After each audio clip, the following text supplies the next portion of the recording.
കണ്ടിട്ടുണ്ടോ? ചോര കണ്ണും വലിയ കൊമ്പയും തൂങ്ങിയാടുന്ന ചെവിയുമുള്ള ഭൂതത്തിനെ, മനുഷ്യനെ കൊന്നു തിന്നുന്ന ഭൂതത്തിനെ.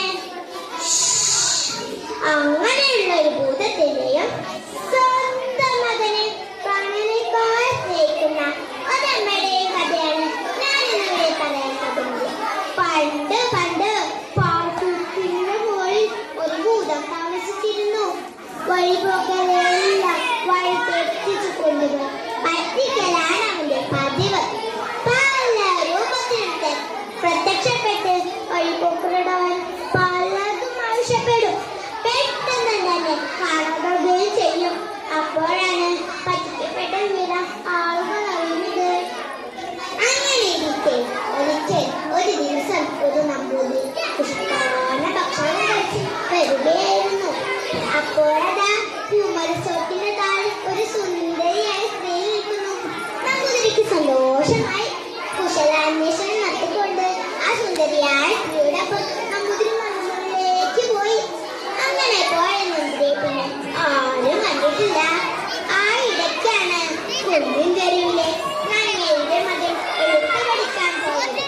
നല്ല തങ്കക്കുണമ്പളത്തെ കുട്ടിയെ കണ്ടപ്പോൾ ഭൂതത്തിന് ആശ. ഈ കുട്ടിയെ തനിക്ക് വളർത്തിയാലെന്ത്? ഭൂതം ഒരു പിടികാരന്റെ വശത്തിൽ വന്ന് കുട്ടിയെ കൊണ്ടുപോയി സന്ധ്യയായി കുട്ടിയെ കാണാതെ നങ്ങയുടെ മകൾ മലർവള്ളി അന്വേഷിച്ചു തുടങ്ങി. അപ്പോഴാണ് ആ വഴി വന്ന ചാത്തനെ കണ്ടത്.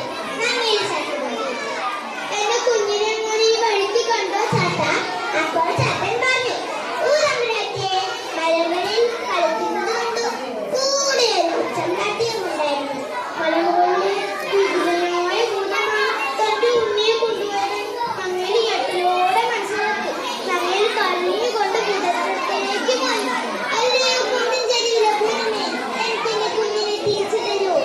ഉണ്ണിയുടെ അമ്മ എത്തേന്നറിഞ്ഞ ഭൂതം എന്ത് ചെയ്തെന്നോ? ഒരു കൂട്ടും കാറ്റായി അമ്മയെ പിന്തുടരാൻ ശ്രമിച്ചെങ്കിലും നങ്ങേലി അതറിയില്ല. ഭൂതം പല മാർഗ്ഗവും വരച്ച് അമ്മയെ പിന്തുടരാൻ